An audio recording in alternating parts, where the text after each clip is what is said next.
Praise God and welcome to Liberty and Justice. Today's a very special episode. Yesterday, I had the pleasure of interviewing Josh Lekach from the show Wrong Opinion. I've been a fan of Josh since I discovered him during the pandemic.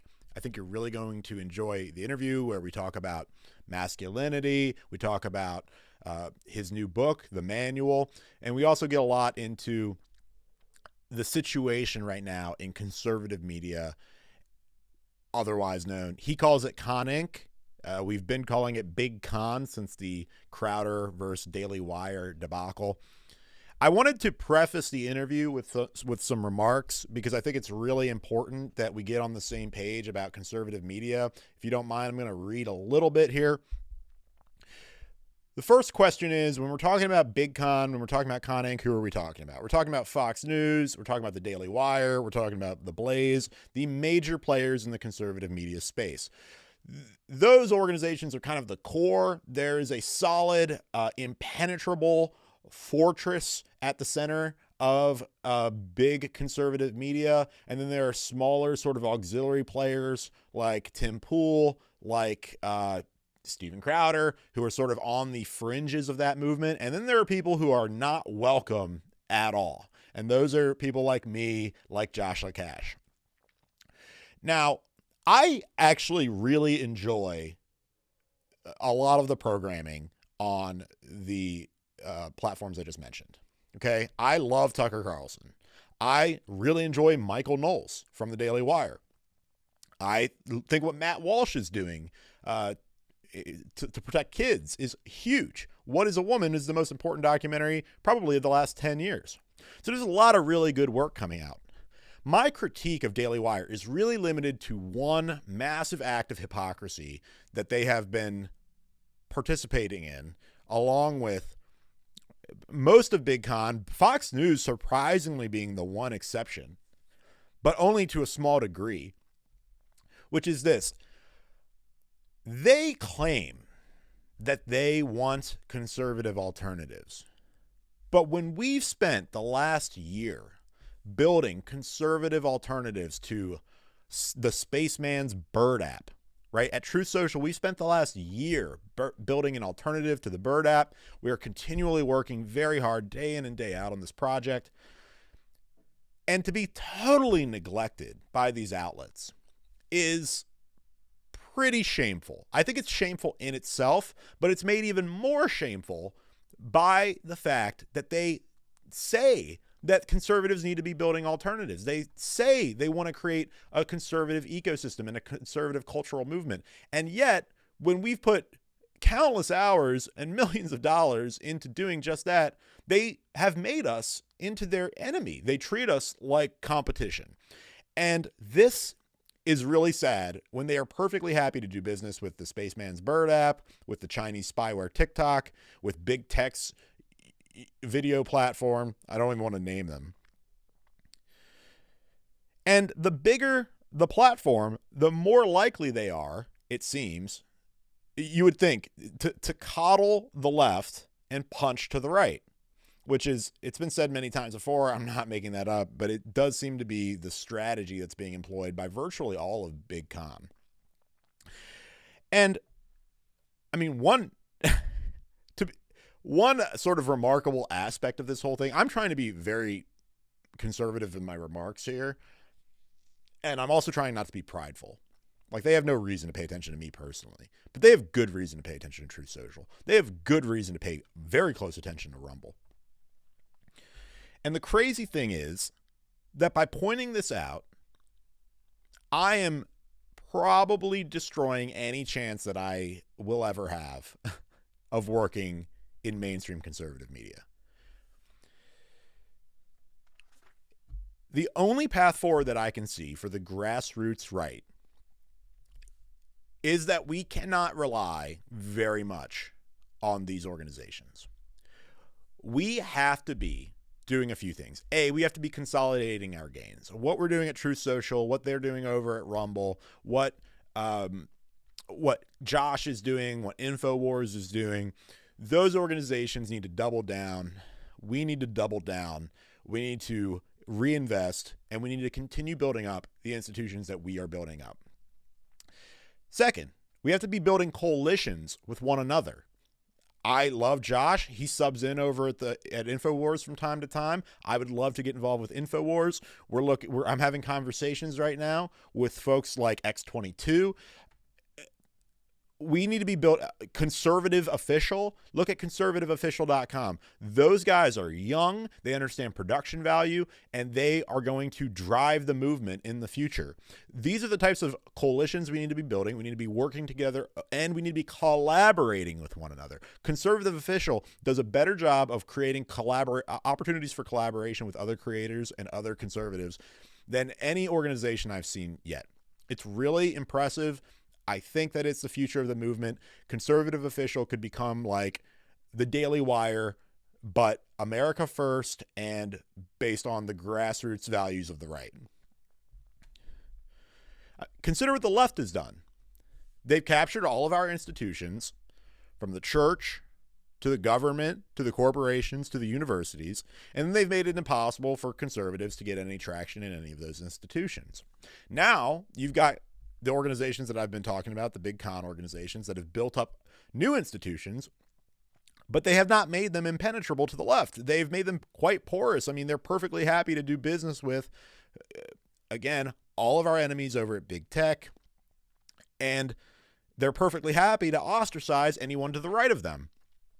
And so what will happen at the end of the day is someone at Jeremy, whenever he decides to retire, will hand the keys to someone who is softer and a little bit to the left of him.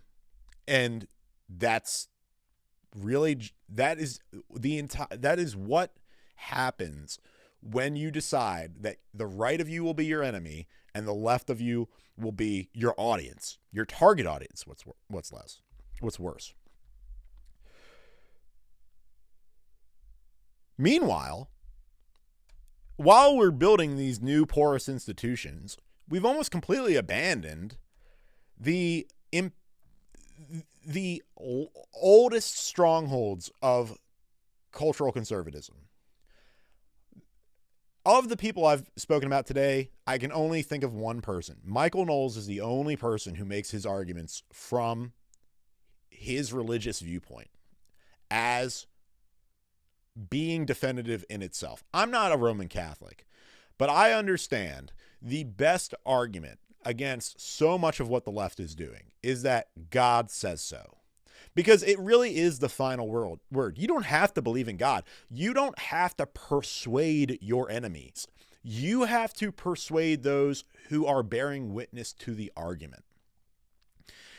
And so I want to live in a world where Christians and conservatives drive culture not from these artificial establishments, Big Con Inc., but from long thought out, powerful, impenetrable fortresses, strongholds of the culture, like Scripture, like the church, like the extra biblical canon, right? The canon of the West.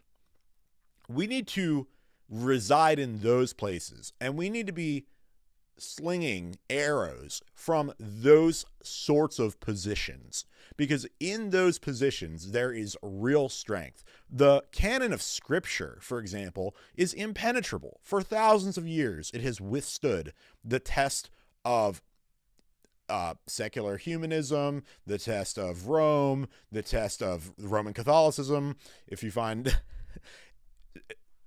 so that is the only place where we will find true strength from which we can wage this culture war. My pastor is a saying, he says, eat the meat and spit out the bones. And that's what we need to do with Big Con. We need to look at what they're doing right, the high production value, the deep research. They bring receipts. They speak to a young audience.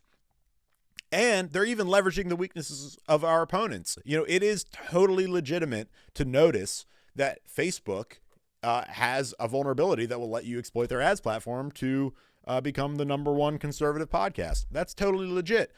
The problem isn't that you're exploiting our enemies. The problem is that you're ignoring your allies, and you're treating your allies like fringe elements who ought not be treated with respect or dignity or even acknowledge that they exist. Or when you do acknowledge them, you minimize them, you trivialize them, you try to marginalize them. That cannot continue. So I had to say this before I brought on Josh. Josh is hilarious. He's insightful. He's funny. We're going to talk a lot about Big Con. We're also going to talk about masculinity. He's a comedian, so a lot of what you're going to hear here is funny and inflammatory. And thank God we have Rumble where we can say anything and don't have to worry about being demonetized by big tech. And at the end of it, because he's Jewish, I'm going to pitch him the gospel. I'm going to try to share with him the gospel. I probably did not do as good of a job as I could have, but he took it very well. And I think that we gave him some things to think about. So stick around to the end of the show and enjoy that part. I think it was really, it was edifying for me anyway, to share a little bit about King Jesus with someone who maybe hasn't heard of him in those terms before. So without further ado, this is Josh Lekach from Wrong Opinion. I'm Justice Epen. This is a new episode of Liberty and Justice. Please enjoy.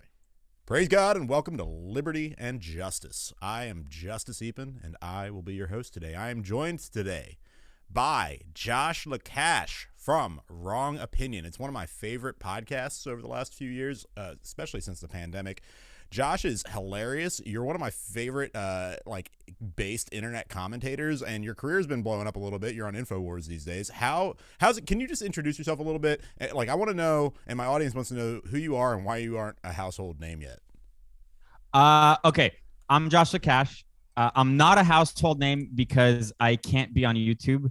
Vimeo banned me. Patreon banned me. So I'm on a paywall twice. I'm on Saturdays on censored.tv, and during the week I'm on Gumroad. And the only reason people even know of Gumroad even just a little bit is because of Sam Hyde. And I went on Gumroad because of Sam Hyde. But I feel I was thinking about this earlier, actually, because I'm very consistent with what I do. And I think that's kind of what people don't understand with like punditry or shows online or anything is a lot of people give up when no one watches their show. So they'll do like one or two, if they were thinking about doing a show, they'll do like one or two episodes and they're like, no one watched it. I guess I'm not going to do that anymore. And the thing is like, I'm very consistent. And if I started my show, pre-Google YouTube, I think I would be, up there probably with Paul Joseph Watson, because, I'm just very consistent and I try to be funny and entertaining. But since I am behind a paywall twice, that's why people don't really know me, I guess. But I kind of like it like that. How many? I mean, you must be on hundreds of episodes now. How many have you done? I think between Censored TV and Gumroad, I'm close to 400 episodes. Wow. Yeah. So this is episode 27 that we're doing right now of Liberty and Justice, and I'm in awe because it takes a lot of work to get to even a few dozen episodes. And so just to do 400, I mean, that's years worth of content. I think I found you the one that convinced me to subscribe. You did one where it was a hilarious, you would do these trailers, like these 3-minute trailers of your episodes. Yeah. And it was like sports are gay now. Yeah. Yeah, but that's the thing. Like I put in so much. So after doing an episode, I immediately uploaded it, and I would immediately then take the whole episode, go through the whole thing, and cut together these 2-3-minute trailers, and then put it on Twitter and Instagram. And the thing is like, our beliefs aren't rewarded by big tech. Yeah. So again, it's like I'm asking a lot from the audience by saying, hey, go to a whole nother platform, make a profile, go subscribe, and pay me monthly. So I love those trailers, but I just don't do them anymore because it's like not that many people get to see them. My Instagram, for instance, is completely shadow banned. I was getting like 4,000 views on my stories, and I only have 8,000 followers or so on there. So half of the people following me were seeing my stories. And then now it's like getting 300 views, 400 views. So I'm not even encouraged to use Instagram. Anytime I tried to make a TikTok, for instance, and I know TikTok is the devil and it's owned by China, but the algorithm rewards, content. Every time I've tried to make a TikTok, I get banned. Someone actually DM'd me yesterday saying, "Hey, I uploaded a video of yours to TikTok, and I'm making a fan account for your show." I'm like, "Awesome!" And then 30 minutes later, he's like, "I got banned." Oh my, yeah, TikTok is the worst from every account. So I do like those trailers I used to make, but it's just with how consistent I have to be pumping these things out, it's not really realistic to go through hour and a half long episodes and make these amazing trailers. But what it did teach me was how to edit properly. Even though I don't really edit my shows, I will, like, if there's a segment I like on my show, I will edit. I will take that out and edit it to be like a quick minute and a half, and I upload those on Twitter and Instagram. But yeah, I don't know. Well, no, you're great. You're actually great at editing, and that's what stuck out to me when you were doing. I think it was during the pandemic. I like, my memory seems to be like watching that trailer during the pandemic when I was stuck at home, and I love that quick cut, almost schizo. It's very based. I wanted to ask you actually if you could define, because I feel like maybe nobody I can think of is better positioned to define what it means to be based than you. Can you define it? Whoa, I feel like that word kind of lost meaning because the con inkers have kind of taken it over, kind of like how liberals tried to take over the word snowflake. I think that's kind of cute. The word, I don't know, I still use it though. I do still use it. I don't know. I mean, even in the world of like conservatism, I feel like a lot of people self-censor because they want to be in the good graces of like Turning Point USA or whatever. I don't know, or maybe they want to appear on Fox News eventually. And honestly, the only person worth going on their show on Fox News is Tucker Carlson. Everyone else kind of sucks in my opinion. I think that it's a hard thing to define, but I think this is a good way to put it. I'm not concerned if anyone calls me a racist or not. Right. And I think that if you really, if you really look at what that word means, it's a very natural feeling. Like this is how I define it to people. I treat everyone I meet on an individual basis. Like you're fresh slate. Right. But in the back of my mind, I do remember stereotypes. I do remember crime stats. I do remember all these things. And then, it's kind of like the more you get to know someone, it can go either way. You either like them more or dislike them more. So I'm not really concerned about being labeled certain things. I will say things that maybe are perceived as hateful, but in reality, it's just that's what it is. It's reality, and I think that it's a form of self-preservation, and I think it's important. So I don't care about getting in the good graces of Con Inc. or any of these people. I know that, for instance, I if I had a show on The Blaze, I'd probably be making more money and and all that. But I'm in this for the long haul. I'm not really concerned about going on The Blaze, although I do like them. And I think Tyler, who's the CEO, he's a great guy. I mean, went out to dinner with him and his wife and my wife when I was in Dallas last time. But I think even he would admit, like, they can't hire me, because of the things I've said. And ask what the worst thing you said. But I do want to, so because you're talking about Con Inc. and we've been calling it Big Con since the Crowder Daily Wire debacle, which I kind of speculate. I don't know if I've said this publicly, but I've begun to speculate that might all be kayfabe. Like they might have orchestrated the whole thing so that they both would get views out of it. Maybe not. Maybe it turns into kayfabe. Right. What I mean, give your who is the least bad in Big Con? Who's genuine? Who should we ally ourselves with? And also, what do you call the ones that aren't big? Like, what do you call us? What do you call? I mean, some people call them the dissident right. What would you categorize us as? I think that's right. The dissident right or fringe. Yeah. The thing is that I think that most people would agree with us. I'm not really upset at like the Big Con or Con Inc. or whatever you want to call it. I think that they're good entry level material. Like I hate Ben Shapiro. and those types. But I think that most people who start with Ben Shapiro don't end with Ben Shapiro, because people are looking for more substance, Yeah. And I think that people who really pay attention to this, they quickly start to realize who are the gatekeepers and who aren't, and who's genuine. It's hard to say who really is genuine, because I don't necessarily pay attention to them very much. I can tell you, like Gavin McInnes, who is my boss on the weekends, he's very genuine.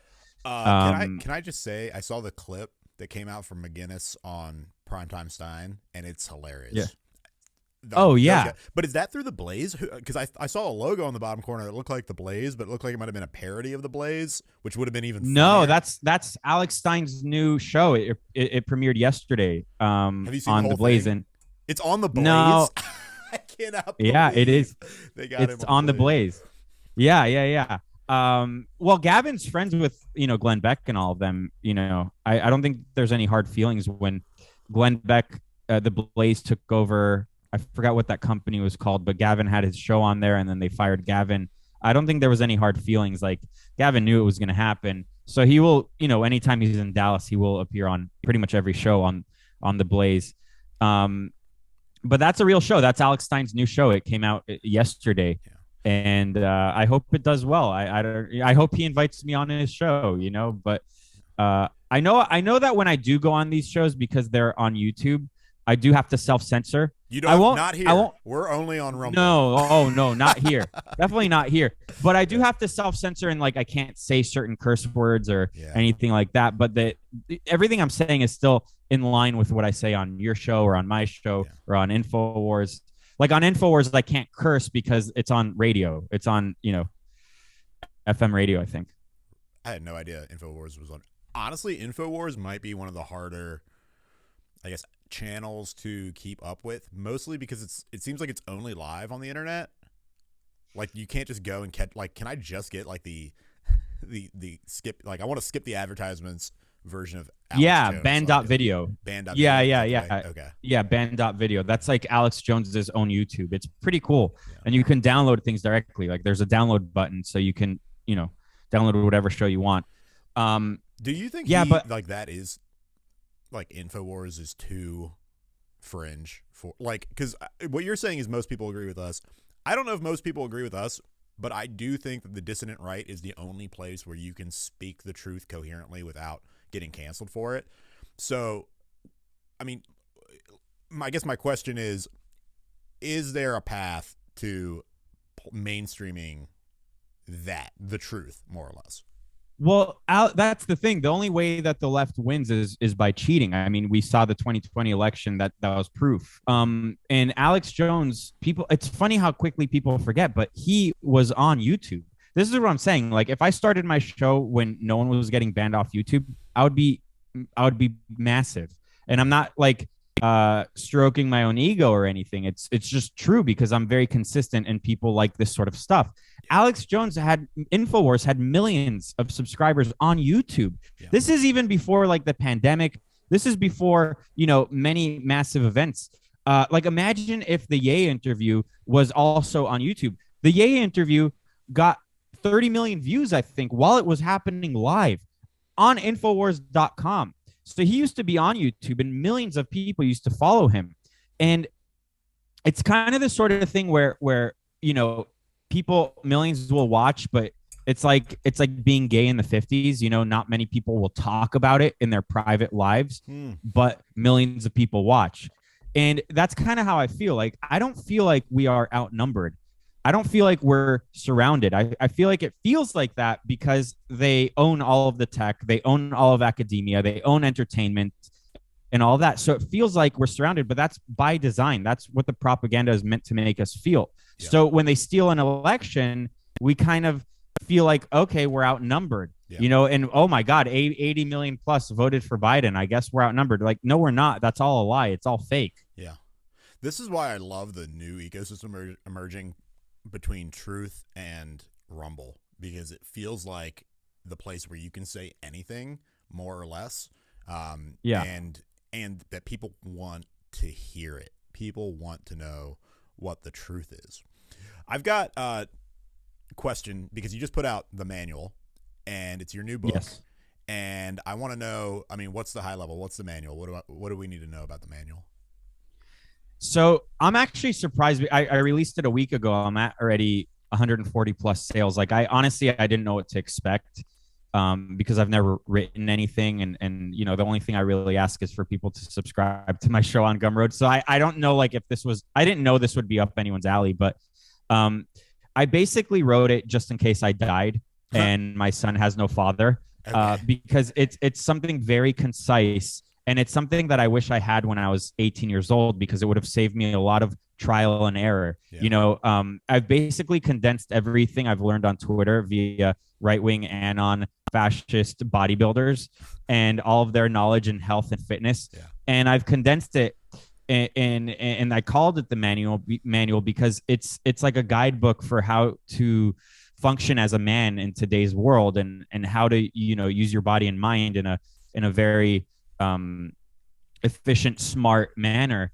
One of the patterns I've realized over the past few years is how one of the main goals that the elite have, and it's one of like the most unspoken, you know, missions that they're on, is to completely extinguish the flame that is inherently in young men's bodies. Yeah. You know, that flame, that fire in your belly goes out the older you get. You know, your testosterone levels drop naturally, and so on and so forth, and your drive kind of slows down. That's just what happens with age. I mean, there are things you could do to kind of you know, mitigate that, but it's happening at an earlier rate. Like people in their 20s are already starting to feel like they're in their 80s, and it's by design. Like there's a reason why they push porn. There's a reason why they push weed. There's a reason why they push video games, and it's all to extinguish that fire in your belly. Because if men today were strong, then, you know, the whole fake pandemic wouldn't have happened, because we wouldn't have allowed it to happen. We would have, if they tried to do that, there would have been another American Revolution.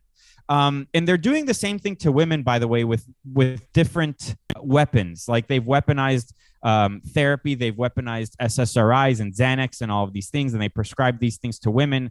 And you know, because modernity is it doesn't coincide with the traditional lifestyle, and like they've completely lobotomized women in that way, like they've lobotomized men via porn, weed, video games, etc., and bad food, and etc. So I created this like very easy to digest, very quick read. It's only 40 pages. That's why I called it the manual for men, because I think that even if you're doing well in life, there's always something you can improve, and maybe it's something you haven't thought of. So, you know, I put all that information into like a little thing. And again, I dedicate it to my son and future sons, because, you know, if anything happens to me, there you go. It's something I wrote for you. And it's kind of like how I feel about my show. Like all my shows are on a hard drive that I called my son his name is Julian. I just called it Julian's Legacy. Like it's a treasure trove of hundreds of hours of footage of your dad yelling at a camera and with all these life lessons that you have. It's tangible. You have it forever, even if something happens to me.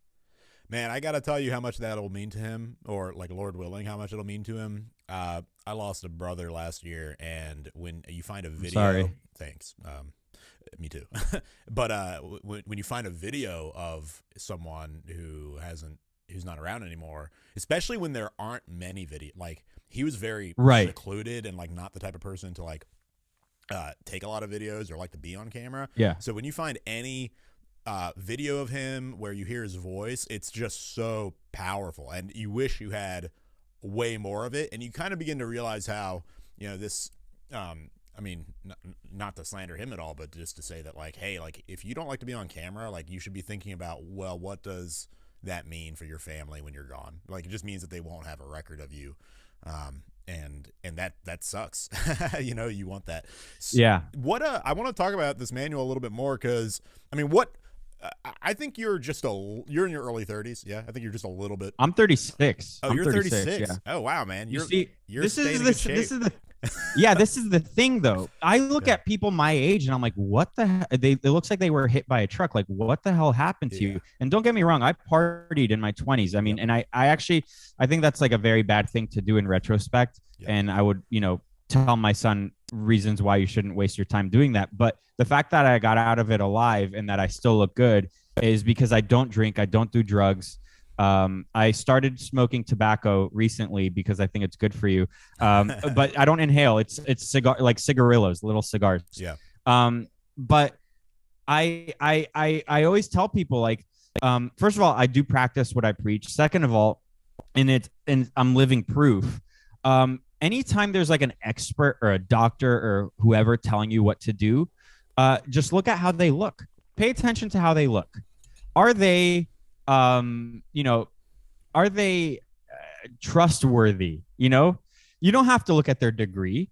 You don't have to look at like how successful they are. It's how do they look? Yeah. Like, and I wrote this in my little manual. I was overhearing when I used to work in a shared workspace. I was overhearing this woman on a Zoom call or a FaceTime call, and she was a therapist, and they were doing it over Zoom. This is actually pre-pandemic.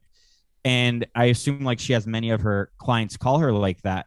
And I was looking at her and I'm like, oh, this is a fat, disgusting pig who has no family and is giving people advice. How are you giving people advice when your whole life is completely in disarray? Like, I don't even have to, like, it's clear to me that your life is in disarray and I can overhear the advice you're giving and it's all wrong. Yeah. Or on my show yesterday, there was a woman who was giving dating advice. She's a dating coach and she's still dating. How much advice can you give if you're still dating? It makes no sense. So I live by everything I wrote in that manual, and I'm living proof. Like, I look healthy and happy. I have my hair. I'm fit, and You're and married, you have a it's son. and I'm married. I have a son. I have a daughter coming in June. Come on. Congratulations, by the way. I did not know you Thank had a you. daughter on the way. Your son, I think, I remember you talking about him when he was born. I want to say that was also in the pandemic, so 2 years old. Yeah. Okay. Yeah, he just turned 2 a few days ago. Yeah. Oh, congratulations. Very cool. Thank you. And how long have you been married now?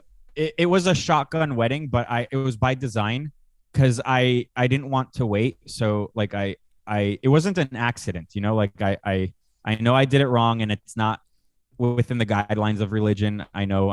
I'm sorry, but I had to make an executive decision. So we've been married for like 2.5 years. Yeah, I don't know why. Are shotgun weddings not permissible in Judaism? Are you're Jewish, like by religion? I'm Jewish. Okay. Yeah, I'm Jewish, but I actually don't know, but I just mean in general. Like, Okay. I know that like you should get married, then you have a kid, but I impregnated her, then I got married. But it was all according to my. Okay, that's what you. Yeah. It was all according to plan. Like, that was my plan. Trust the plan, you guys. Trust the plan. Wink, wink. Oh my gosh, tell me what you think of that. Because trust the plan. I think you're referring to like Q. Yeah. What's your We're take? going all over the place. Well, I mean, you brought it up. It comes up all the time, and I notice a lot of people either don't want to talk about it or they do want to talk about it. Yeah, but I think don't it bring might up be. that often, so I'm curious. I think it might be a psyop. I don't know. A psyop, like an enemy psyop. Yeah, the only reason I say that is, and it like there's a lot of interesting because I've seen Q drops. I know what it is. Yeah.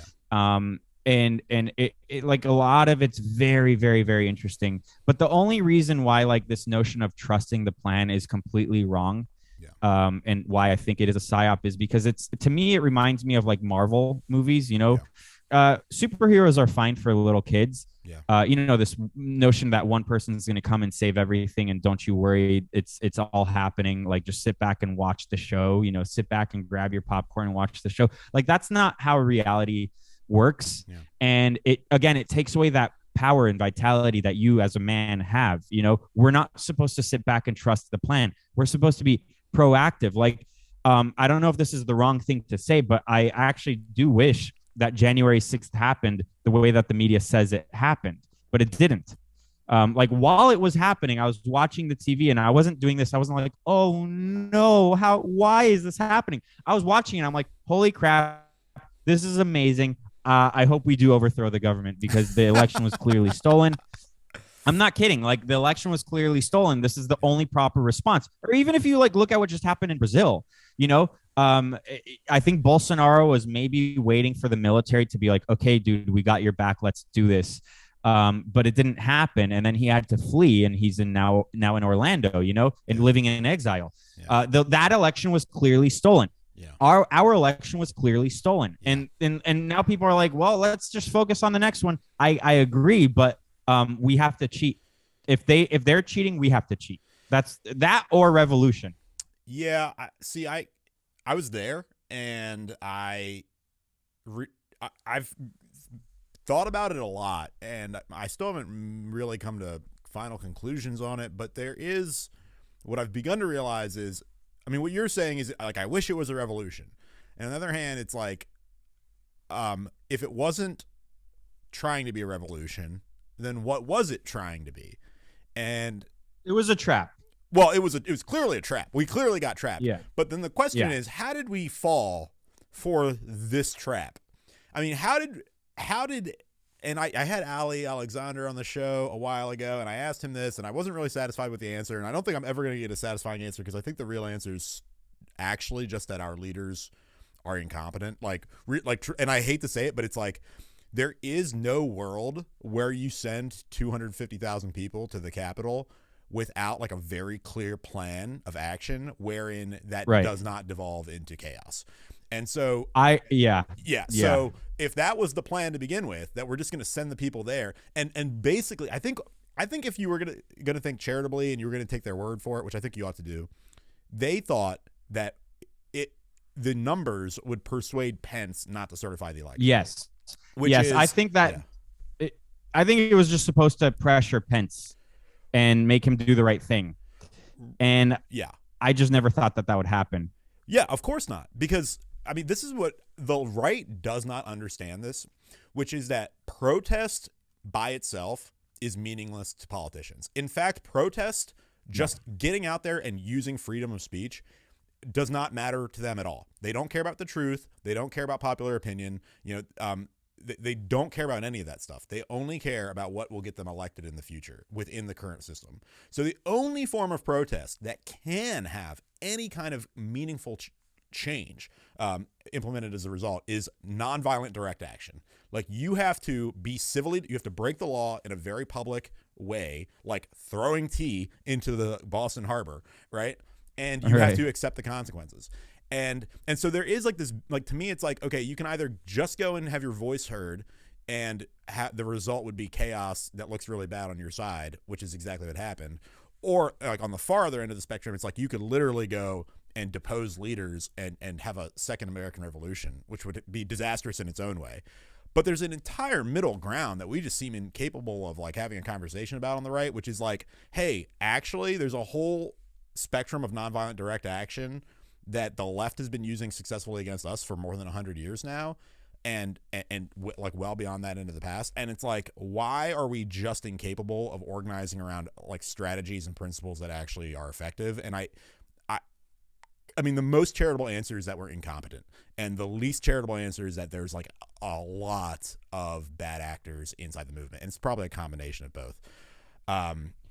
So look, I think you're absolutely right, but also, you know, during that whole time, even a little before January 6th, like after the election, I was paying attention heavily to the Q stuff, not because I thought it was happening. A part of me was like, okay, this is maybe real. Like, maybe this is real. I remember hearing about how there was a command center and they were monitoring the cheating, and the army was involved in monitoring the cheating, and then there was people following the flight paths of certain airplanes and being like, oh, Trump's on this one and he's landed here, and there another meeting between him and the military and all that. And to me, it read like, in retrospect, fan fiction. Yeah. And it was like wishful thinking. It was very interesting. But he didn't have the military on his side. Like, again, in retrospect, like the military was, you know, what's his name? O'Malley or General Milley or whatever. Yeah. Like, these people are not on his side. You know, these are tools for the elite. These are tools for, the bad actors, the globalists, whatever you want to call them. Yeah. So all of this would have been possible if the military was actually on Trump's side. He's the commander in chief. He had the power, if the military was on his side, to go about this whole thing, and the plan trusting would have been sufficient because the military was there. But the military is not there. We know the military is mostly woke. I mean, there's countless of stories we've been hearing ever since Trump left, and we see the people who are in there. So yeah, I mean, I think the only way moving forward we could really ever win is if there was cheating. If like there was, and it's a sad thing to admit, because we know that they're cheating, and I don't even get bogged down in the whole Dominion thing, and I think that in it of itself is a little bit of a psyop. It's a trap. Right. It's a straw man almost. Any specific like hinging aspect of this is itself a psyop, because that's the whole point, is that there is no one thing that they're doing that overturns the election. It is a distributed, emergent set of numerous behaviors among a very distributed and diverse population that in accumulation flips the results of the elections. Well, let me tell you, I mean, I could tell you briefly what happened. I mean, and I'm no expert, but it's clear. For 5 years, you're saying that Orange Man Bad is literally Hitler. He's right. Hitler. Yeah. And then, and this is the genius part, you send out 6 months before the election, 90 million ballots all across the country indiscriminately. Sometimes an address would get 10 ballots for people who used to live there. And you're going to tell me that no one's going to cheat after believing that Trump is Hitler.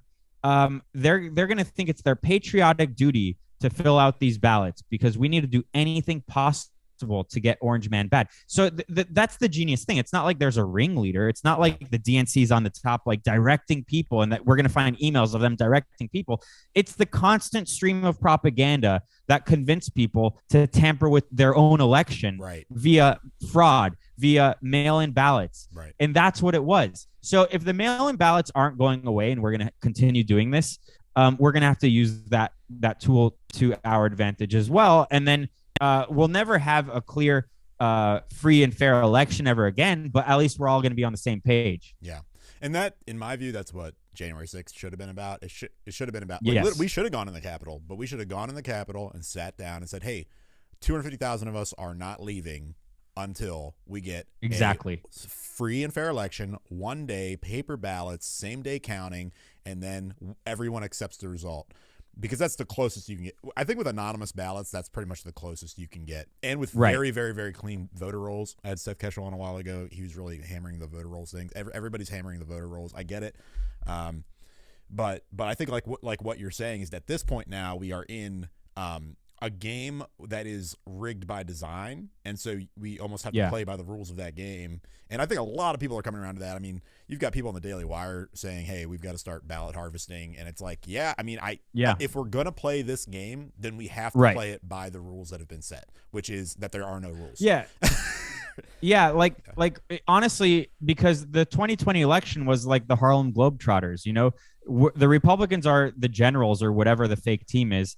And the DNC, the Democrats, are the Harlem Globetrotters. And then we're telling the referee, like, hey, they're cheating. And the ref is like, I know, that's the game, you idiot. Yeah. And we think it's a fair game every time because we're so naive and we're so nice. Conservatives, hey, stop being so nice. That's why you're saying, like, why are you so based and whatever? It's because I literally don't care. Call me a white supremacist. Don't care. Call me a racist. Don't care. Call me a fascist. You know what? I'll probably admit I am maybe a fascist. I think we should have fascism maybe a little bit. It's funny to hear. State of the Union. Did you watch? What do you think of that? Okay, I didn't watch because I don't think Joe Biden's the legitimate president, just from what I've heard. Okay. So this is what I think, because from what I've seen on Twitter and the response and all that, apparently a lot of his talking points were actually Trump's talking points, which I think is kind of cute. I'm not gonna subject myself to listening to a guy who I don't think is the legitimate president lie to me and use Trump's own talking points for an hour and a half. Yeah. And then I saw little clips of the response of Sarah Huckabee Sanders. That's Con Inc. to a T, honestly. She's not talking about election fraud. She's not talking about anything meaningful. And it's like a weak. That's kind of what Con Inc. is. It's the illusion of the two sides. It's very, very weak. It's the gatekeepers. And I don't think that any of those things are relevant. Like, as irrelevant as the Grammys are, I think the Grammys are more relevant to what's going on in our culture than the State of the Union. Yeah, I just did a show with mostly peaceful Latinas. Maybe you've heard of them. You would like them a lot. They're extremely based, dissident conservatives from South Florida. And Nice. We talked about how feminism is dead. And I think this is the case when the Republican Party becomes a gynocracy. Like, why? Like, what? Why are we sitting here? Why are we sending Sarah Huckabee Sanders to do the response? Like, why are we being represented by Sarah Huckabee Sanders? Does she represent me? No. Does she? Like, I don't think that she has like legitimate claim to represent us. What do you think of the gynocracy of the Republican Party? I can't. What is, like? Explain to me what that word means, because I'm retarded. So yeah, it just means like a gyne means like a woman, but unmarried. So like gynecology. Yeah, gynecology. Yeah, exactly. Okay, I understand. The Republican Party, and again, the gatekeepers, they are probably bigger at affirmative action. Like they're more involved with affirmative action, I think, than I think the left is. Like, they have the based black guy, they have all the cards, they have the women, they have everyone. Maybe I would be bigger also if I was blonde and I had big boobs and I was a woman, You can because do that. they you need can become that. I can, but I don't want to. Blair White's already doing that. I think it's kind of cute. Like, you look at Fox News, and Fox News is like a good example of like the meme.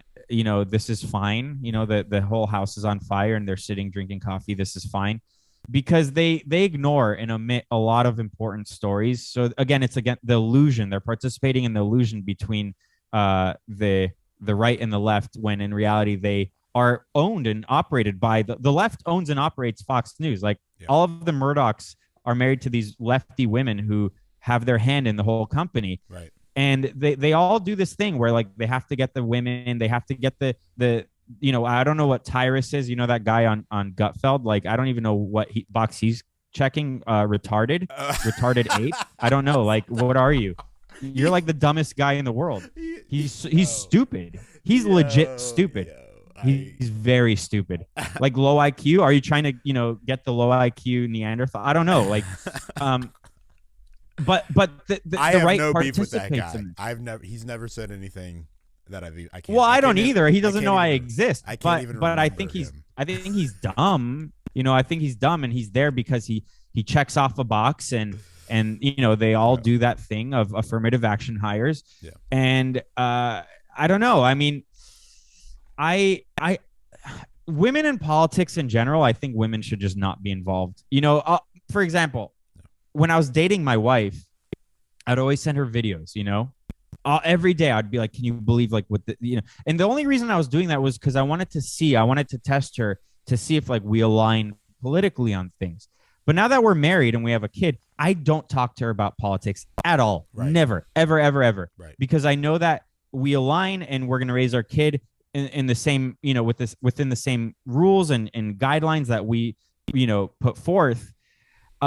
But I don't want to poison the well. Like, she is a nurturer. She is supposed to have a nice environment for our kids and be happy and healthy and all that. I don't want to talk to her about politics. Yeah. So when I look at all these women talk to us about politics, I'm like, what are you doing? And also, I don't want to hear from you. And also, you're in a way, you're like the biggest gatekeepers, because women more than anyone will say, like, oh, don't say that. That's not nice. Regardless of political side, like, they're all thinking that. I don't know. This is being described now as like the longhouse phenomenon. I keep seeing this on the internet. Are you familiar with this? No, tell me. Teach me. Teach me. I don't really fully understand it. I guess the idea of the longhouse is like, in these indigenous societies where the men would go out and hunt and the women would all like occupy the longhouse, and the reason that like, and I don't really fully understand it because I guess the idea is that the women occupy the longhouse, and so the men, when they're not out like hunting and doing civilization raising labor, Building. civilization building, they're then in the longhouse basically being subjected to this matriarchy gynocracy situation, and so now this is being this is basically where we are now, where like men go out and build civilization, we die for our country, we protect and provide for women, and then we just inside the house, the longhouse, we are just constantly being inundated with this anti-masculine rhetoric. And so that's kind of, I think, what the longhouse phenomenon is getting at. I don't, it's like, like, look, you said it, we're kind of the fringe, right? And I think we're even fringe to one another. Yeah. I mean, you mentioned the online bodybuilders. I finally got around to reading Bronze Age Mindset. And I was just like, this is like not, it's just not. I'm glad for a different strain of ideas, and neo-paganism is just gay. Like I don't find it compelling in the not, I don't really, like, I don't, I like cherry pick certain things that I'm interested in, and then I put it into my own pile of ideas. I agree, neo-pagan, it's not my thing. And some of it's pretty gay. Like Bronze Age pervert, I think, is a gay guy. I'm not literally just saying, he might actually be. I don't even know. No, I think he is. I think he is literally gay. I'm not saying he's like, I think he is gay. But yeah, that's interesting. When you were talking about the longhouse thing, the only thing I was really thinking about was the modern man and the mantra he says to himself to make himself feel a little bit better about his situation, which is happy wife, happy life. And I think that's like the gayest thing you could ever say, because it's wrong. So that the woman I mentioned yesterday on my show yesterday, that's a dating coach, and she's like talking about a date she went on, a third date with this guy, and he's so nice, but she had to break it off with him because she just wasn't feeling it, and all of that. My initial reaction was to hate her and to shit on her and to be like, this is why you're going to be alone forever, which is partially true. But she does have a point. Men need to stop being nice. I think that it's three things. It's like 33% of what you need to be to a woman. You need to be nice, but you also need to be strong, and you need to be assertive. It's like those three things. And a lot of dudes are like 100% nice, where they'll do anything and everything to make their woman happy. And then what women do is they will tear you apart. And you're thinking to yourself, well, they're evil for doing that. And no, they're not evil for doing that. It's ingrained in them to act that way because they're testing you. They want to see if you're going to stand up for yourself, because if they stand up for themselves to you, the female, then they're going to stand up to themselves in real life situations, whether it be a physical altercation or a verbal altercation, or if they're going to be a good provider and protector for the family unit itself. So I think that even that thinking that way in regard to politics and punditry, or whatever you want to call it, it's the same thing. Like, I don't care about female views. And I think that a lot of what they do is like, it's a test, what can they get away with? And really they're getting away with everything because we're giving them everything. There's a friend of mine that anytime I'm in LA, I don't live in LA anymore. And when I was living in LA in pre-pandemic, I'd go to the movies every weekend with this friend, and he's a famous writer and he's gay. And he had one rule for dinner, because we'd always go out to dinner: no women allowed. And it's not because he hates women, although he is gay. It's because he says that their dynamic, their presence changes the dynamic of every conversation, always. Right. And initially I it's not like I didn't agree with him, but it's nothing I ever really thought of because I grew up in a world of equality. Yeah. But the more I thought about it, the more it rang true to me. Yeah. And it does change the dynamic of the conversation. Dramatically. Imagine what that does dramatically. Imagine what that does in the world of politics. Right. I agree completely. And this is sort of a related question. I agree completely that women change the dynamic of conversations, and I'll just point this out, that men don't have male only spaces anymore outside of like literally the locker, like literally even the locker room now is a place where for almost half a decade you can be recorded and canceled for what you say in the literal, like women. Can you imagine if we recorded what got said in women's locker rooms and the tape came out, and like not that we would care because men just don't care, but like they would be so incensed about the invasion of privacy and all these other things, and it happens to the literal, anyway. So but yeah, no, we need more male-only spaces. We need more male-only conversations. We need more just masculine leadership. I'm 100% okay. Paul in the New Testament says, I will not suffer a woman to teach or usurp authority over a man. I think about that, and when I hear that, I mean, it's not even just women. When I hear a man with an effeminate voice, I can't, I'm like, I'm turning you off. I can't, I don't want to hear you. I don't care if what you're saying, if the content of what you're saying is completely true. It's almost as if it's a red flag. It's a huge red flag. It's just your inability to express yourself as a man makes you not palatable to me. I want to talk, because we're on the gender thing. Leonardo DiCaprio, are we for or against here? All right. So I tweeted something in jest yesterday. I think I said something like, the only thing that bothers me is he's not impregnating all these women.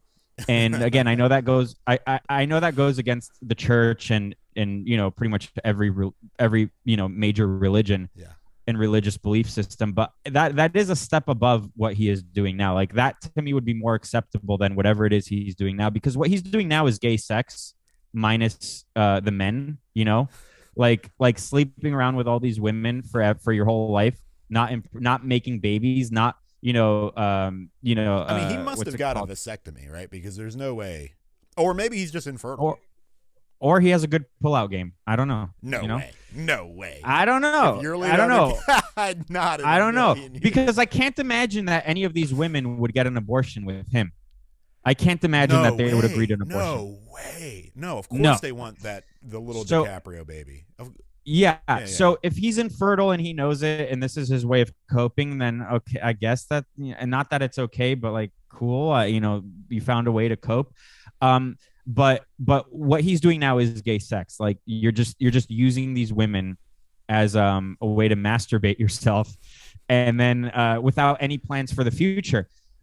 So I'm against it, obviously, but not for the reasons that these women online are. They're what they are is they're just jealous, and I don't agree that it's pedophilia or anything like that, because these women are of age.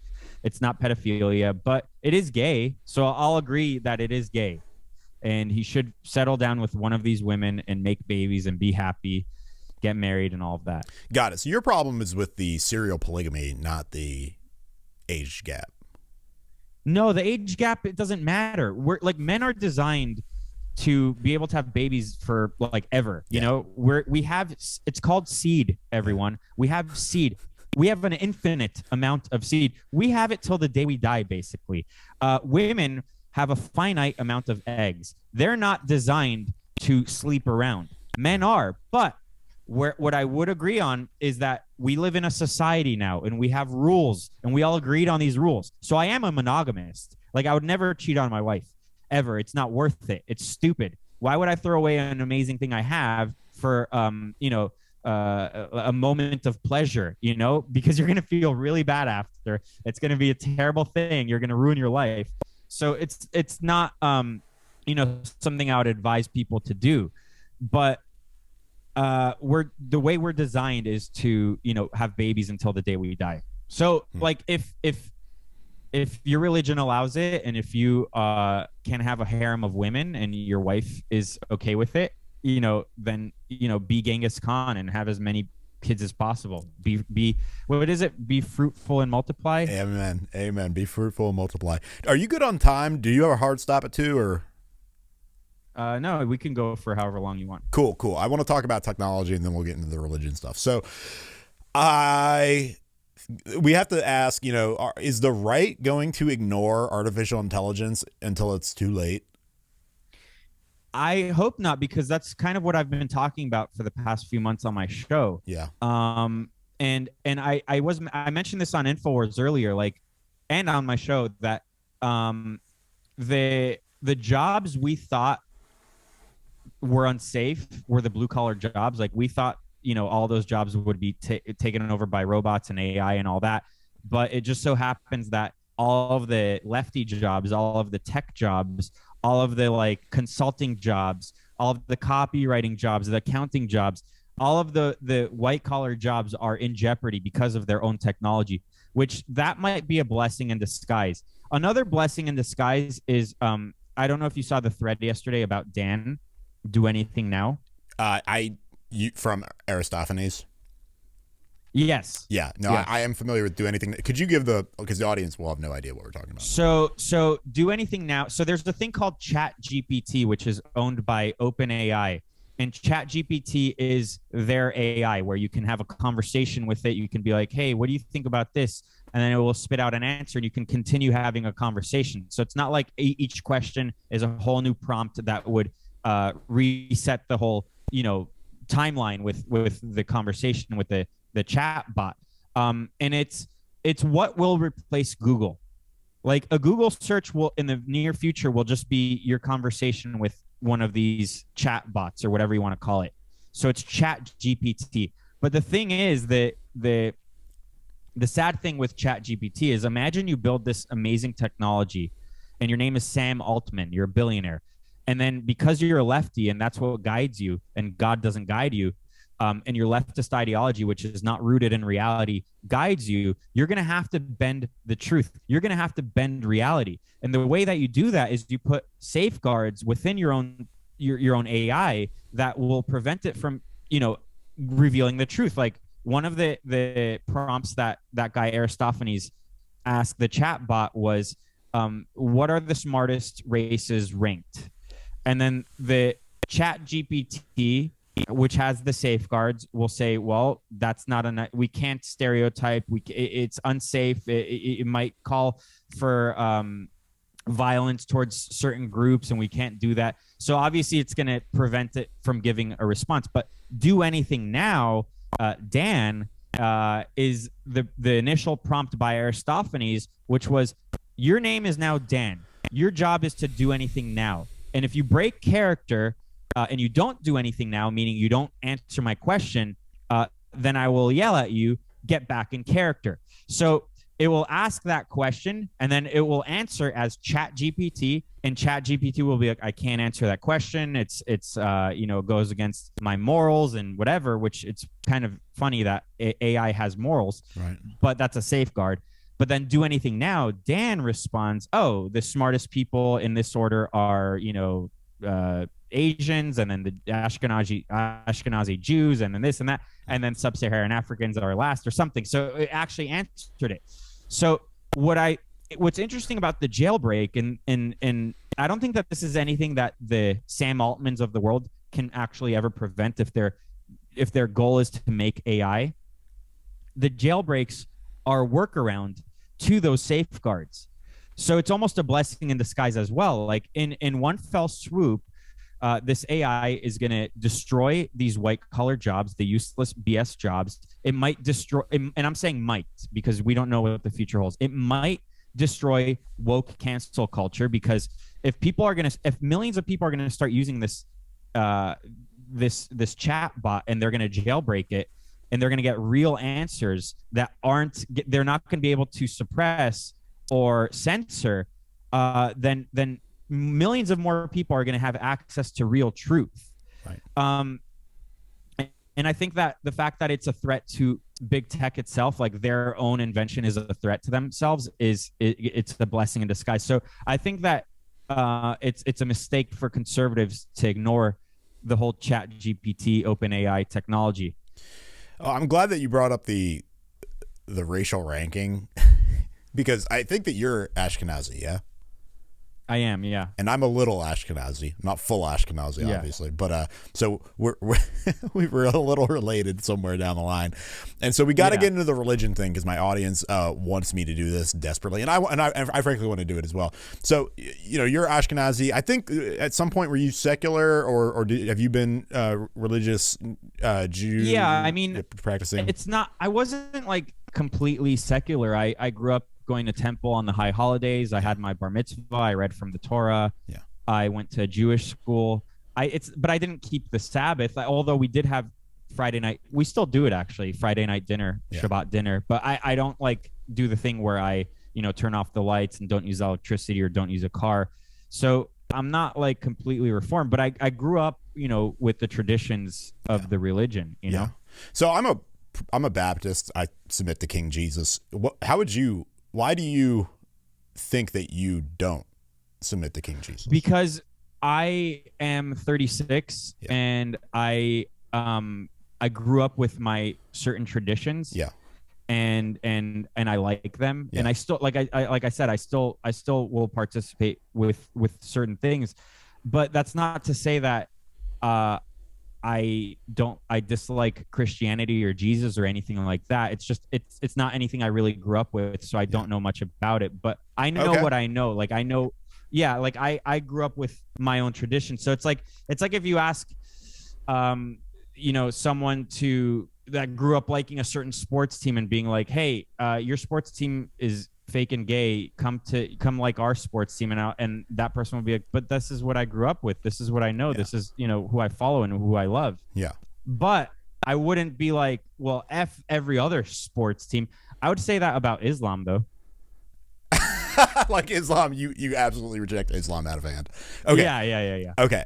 Well, so because then I have to ask, I mean, what if it was just correct? Like what if you could be like, if you in your mind came to realize that Christianity was just objectively correct, would you become a Messianic Jew? Yeah, why not? If I knew. But I don't think I don't think like God would send me to hell for being raised a certain way, like a different than you know what I mean? Like, well, he reject he does that. I think well, so okay, I'll describe part of the problem. I think that especially Christians are having a very hard time having this conversation with modern Jews, and I think that the reason is that we don't understand them, and we haven't done a very good job of trying to understand. Look, and here's the reason why: we read the Old Testament over and over and over again, and so we think, we understand Jews because we understand, the 39 books of the Old Testament. But the problem is that Jews have actually continued writing religious scripture for 1,000 years after Jesus, and not almost all, but a large part of that 1,000 years of writing, like from Shlomo to Maimonides, etc., is oriented around it's apologetics rejecting the Lord Jesus. So we actually have modern Judaism is fundamentally different from ancient Judaism. Like, it would have been very easy for the modern Christian to do apologetics with the ancient Jew, because we could say, look at the Old Testament, look at all the prophecies that point to the Messiah, and look at how Jesus fulfills all the prophecies that are in the Old Testament. I just like I said, like I didn't grow up with it. So I have no idea. Like it would be like if you're like, hey Josh, go debate a quantum physicist. Yeah. I'd be like, cool, I can't. I have no idea how. Yeah. I would just be sitting there going like this. And I'm not trying to look, first of all, in my wing of Christianity, we're not like actually called to I cannot persuade you of anything, right? Like, you are an independent person. If you're committed to certain ideological beliefs, you will be committed to those. Like, even if Jesus could show up here right now, right? And it would not. Well, make if he a did, difference. then I would be like, holy crap. I said holy crap, and you can't say that, but I'd be like, oh my God. You're good. Oh, you can't say oh my God either. I'd be like, holy cow. I don't know if you could say that, but I would be amazed, and then I would be proven wrong. And then, but look, the thing is that I definitely have evolved. Yeah. Like I said, I'm 36. Yeah. if you talk to me in my 20s, Yeah. I'd be like, F all that. Not that I was an atheist, but I was maybe agnostic, and I'd be like, none of this is real Yeah. or whatever. And I think that's all wrong. Yeah. I think that's wrong. Yeah. Completely. I do think there's a God. And sorry to sound like Joe Rogan here, because I think he's okay. I think I'm you not sound like way smarter than Joe Rogan right now. Wait, no. But yeah. I'm saying at this point, I'm going to say now, like I in my late 20s, I did ayahuasca a couple times, which I don't know if you're like supposed to do that, and but it's almost like a cheat code in life where you do it, and I've only done it twice, and I don't plan on doing anything like that ever again. Yeah, it's very scary, and you get to peek behind a curtain, and it's like an out of body experience, right? And then when you come out of it, I don't think that anyone will ever come out of doing that and being like, yeah, God isn't real. Yeah. I think it's impossible because, I saw what maybe you're only supposed to see when you die, or maybe even when you dream. Yeah. But not, in your waking life. And there is something after. Yeah. And it can be scary. Mm-hmm. It can be very scary. But it's not that you die and then it's nothing. And I reject the notion that, there is no God. I reject the notion that our lives are meaningless. Yeah. I think that we're all God's children. So in a way, it might be a blessing that maybe I was led to go do that, even though most people maybe aren't supposed to. Because it wasn't something I ever wanted to do. It's almost like I was led to go do it. I overheard someone talking about it, and then I inserted myself into the conversation. I'm like, what is that? What are you talking about? I've never heard of this. Yeah. And then they're like, oh, this is what it is. You could go do it. And then it's almost like you have to work to go do it, because it's not like going to buy crack cocaine on the side of the street. Like, you really have to seek it, So I don't know. I know that sounds like mumbo jumbo. No, not. I mean, but trust me, I haven't done ayahuasca, but I've had plenty of experiences. Yeah, and I don't recommend. That's the thing. Like, I don't recommend it, and it's not a pleasant. It wasn't a pleasant thing. Yeah, but in a way, it's comforting. It's just comforting knowing that it's not you live and you die and then it's done. Yeah. Life has meaning. I just want to throw this out there because I have noticed this with hallucinogenics. There's basically two types of people. People that do hallucinogenics and like wake up to the deep, profound reality of things, and then are also like, this is real. You should not do it. That's me. That's what which is me too. I'm like, I would be like, no, stay away from all drugs of all kinds. You don't want anything to do with it. Yes. And yet, and that's a paradox because, you do come to deep, profound realizations about reality through this medium. I don't think most people can handle it. Right. But the thing is this, the reason that you should say, no, don't do it is because there's a whole other group of people that do these things and they come into contact with that reality. And then they're like, oh, this is like a thing that we should do a lot of. And like, they just don't take it serious. And so, they're so stupid. It's really a huge problem. Like, you've got the goats on the left hand and the sheep on the right. And it's like, you don't want to be one of these people who takes spiritual things lightly. And it's honestly, like, as a very spiritual person, like I'm like, whoa, man, like you are in like deep water and you don't even know it because you think like your experience of things is really the limit of what's happening. But it's like material reality is just a shadow of a deeper, more transcendent reality. So go ahead. Yeah. You know what it would be like? It would be like if, another stupid sports analogy, but I like hockey. So it would be like, hey, Josh, you like playing hockey, right? And I'll be like, yeah, I love playing hockey. And they're like, okay, you're going to go play in the NHL tonight. And you're like throwing someone into the best of the best who won't treat you any differently. They're going to treat you like you belong there and they're going to destroy you. Like, don't go do those drugs. You're not equipped to handle it. And just take my word for it. God is real. It's all real. Space is fake and gay. Don't mess with that. That's awesome. I love it. All right. God is real. Space is fake and gay.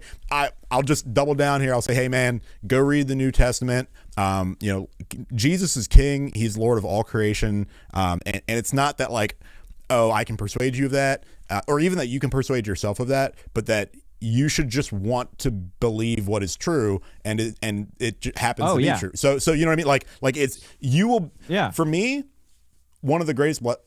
Actually, just one of the blessings that I'm constantly reminded of is that once I came to Jesus, and I think this is probably true for a lot of people who are intellectually minded, suddenly everything makes sense, and you are able to start making sense of the world in a way that's coherent, and you're okay, and I'll just throw this out there because it made me very upset, and you know, one thing that we both have in common with Ben Shapiro is that he's an Ashkenazi Jew, and he gets asked this question and I've got a clip about it on my Rumble channel, but he gets asked a question at a Q&A. He says, how can you claim to support Judeo-Christian values when you think that Jesus was a rebel who died for his sins?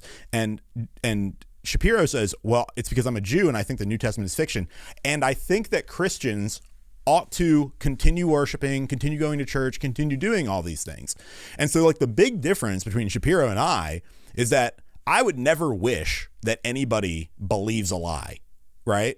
But Shapiro, I think he's wrong. Yeah, it's an incredibly like offensive thing actually to say that to say to billions of people like, hey, I want you to believe a lie. And now of course it's a college student asking the question, so he doesn't have the wherewithal to follow up. But the question, of course, is why would you want everyone to believe, not just believe a lie, but worship at the altar of a lie? And of course the answer would be like, well, because it's good for me to be able to be it's good for business, and it's good for me as an Orthodox Jew to have like freedom in a country where, you know, your religious freedom is guaranteed by the tolerance that has been invented by Reformed Christians.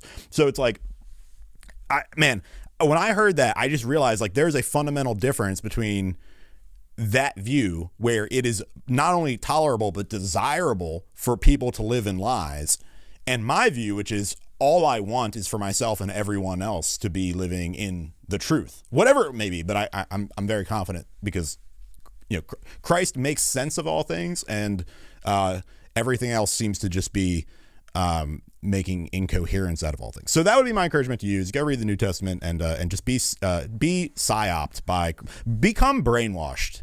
Josh, become brainwashed in the blood of Christ. It will serve you well. I want to give you the chance to close out with any shameless self-promotion, any plugs that you have for the audience, anything you'd like them to do. Look, I'm as you mentioned earlier, I mean, my show is on Gumroad. I used to be on Patreon. They banned me after going on InfoWars literally an hour after. And then I quickly rebuilt on Gumroad. So you can find my show there during the week. I'm on Censored TV on the weekends live. But my bread and butter, honestly, like how I can support my family is via Gumroad. So rongop.gumroad.com. If you want me to send you the links, I can DM you the links for people to click in the description. And then my manual is also on Gumroad. You can buy it there and download it, to your Kindle or whatever you use. So I don't know. I mean, since I am behind a paywall twice, every subscription helps a ton, and it helps me keep going. And thank you for having me. It was fun. Josh Lekach of Wrong Opinion. Everybody go check him out at the links that will be in the show description. I'm Justice Eben. This has been another episode of Liberty and Justice. Have a good evening, and God bless.